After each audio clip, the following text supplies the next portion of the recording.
ਜਿਹੜੀ ਹਰਜੋਤ ਸਿੰਘ ਜੀ ਗੱਲ ਕਰਦੇ ਜਾਈਏ ਯੂਐਸ ਫੈਡਰਲ ਸਰਕਾਰ ਦੇ ਜਿਹੜੇ ਪ੍ਰੋਸੀਕਿਊਟਰ ਨੇ ਬਿਲ ਅਸਿਆਲੀ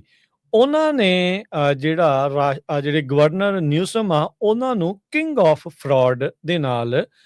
ਜਿਹੜਾ ਹੋ ਇੱਕ ਹਿਸਾਬ ਦੇ ਨਾਲ ਨਵਾਂ ਨਾਮ ਉਹਨਾਂ ਨੂੰ ਦੇ ਦਿੱਤਾ ਆ। ਰਾਸ਼ਟਰਪਤੀ ਟਰੰਪ ਦੇ ਦੁਆਰਾ ਕੈਲੀਫੋਰਨੀਆ ਦੇ ਵਿੱਚ ਕਰਪਸ਼ਨ ਦੀ ਇਨਵੈਸਟੀਗੇਸ਼ਨ ਪ੍ਰੋਬ ਆ ਉਸ ਨੂੰ launch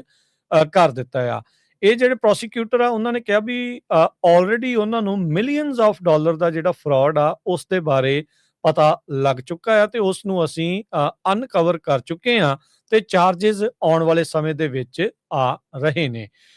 first assistant US attorney central district of California ਦੇ ਬਿਲ ਅਸਿਆਲੀ ਉਹਨਾਂ ਨੇ ਫੌਕਸ ਐਂਡ ਫਰੈਂਡਸ ਦੇ ਨਾਲ ਗੱਲ ਕਰਦੇ ਹੋਏ ਕਿਹਾ ਵੀ ਕੈਲੀਫੋਰਨੀਆ ਨੇ $24 ਬਿਲੀਅਨ ਪਿਛਲੇ 5 ਸਾਲਾਂ ਦੇ ਵਿੱਚ ਹੋਮਲੈਸਨੈਸ ਦੇ ਉੱਤੇ ਜਿਹੜਾ ਉਹ ਲਾਇਆ ਆ, ਪਰ ਕਹਿੰਦੇ ਵੀ ਇਹ ਰਾਸ਼ੀ ਕਿੱਥੇ ਗਈ ਇਹਦੇ ਬਾਰੇ ਕੋਈ ਅਕਾਊਂਟ ਨਹੀਂ ਆ, ਕੋਈ ਪਾਰਦਰਸ਼ਤਾ ਨਹੀਂ ਆ, ਕੁਛ ਵੀ ਜਿਹੜਾ ਉਹ ਨਹੀਂ ਪਤਾ ਹੈਗਾ। ਕਹਿੰਦੇ ਵੀ ਓਵਰਸਾਈਟ ਦੀ ਬਹੁਤ ਵੱਡੀ ਘਾਟ ਆ, ਇਸ ਲਈ ਉਹਨਾਂ ਨੇ ਇਹਨਾਂ ਨੂੰ ਨਿਊਸਮ ਨੂੰ ਕਿੰਗ ਆਫ ਫਰਾਡ ਦਾ ਨਵਾਂ ਖਿਤਾਬ ਦੇ ਦਿੱਤਾ ਹੈਗਾ ਆ। ਸਿਆਲੀ ਉਹਨਾਂ ਨੇ ਕਿਹਾ ਵੀ ਮਿਲੀਅਨਸ ਆਫ ਡਾਲਰ ਦੇ ਕਥਿਤ ਫਰਾਡ ਦੇ ਵਿੱਚ ਇਨਵੋਲਵ ਨੇ ਤੇ ਕਹਿੰਦੇ ਇਹ ਟਿਪ ਆਫ ਆਈਸਬਰਗ ਆ। ਸੋ ਕਹਿੰਦੇ ਵੀ ਇਹ ਤਾਂ ਜੇ ਸ਼ੁਰੂਆਤ ਆ ਤੇ millions of dollar the fraud ਜਿਹੜਾ ਆਲਰੇਡੀ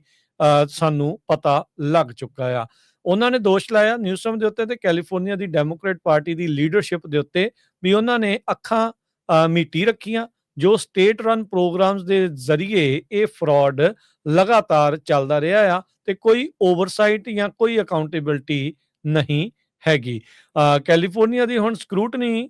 ਉਸ ਮੌਕੇ ਹੋ ਰਹੀ ਆ ਜਦ ਹੋਰ ਵੀ ਡੈਮੋਕ੍ਰੇਟ ਪਾਰਟੀ ਦੁਆਰਾ ਰਨ ਕੀਤੀਆਂ ਜਾਂਦੀਆਂ ਜਿਹੜੀਆਂ ਸਟੇਟਸ ਆ ਇਦਾਂ ਦੀ ਇਨਵੈਸਟੀਗੇਸ਼ਨ ਦੇ ਅੰਡਰ ਆਈਆਂ ਹੋਈਆਂ ਆ। ਸੋ ਮਿਨੀਸੋਟਾ ਦੇ ਬਾਰੇ ਆਪਾਂ ਆਲਰੇਡੀ ਤੁਹਾਨੂੰ ਦੱਸਿਆ ਵੀ ਉੱਥੇ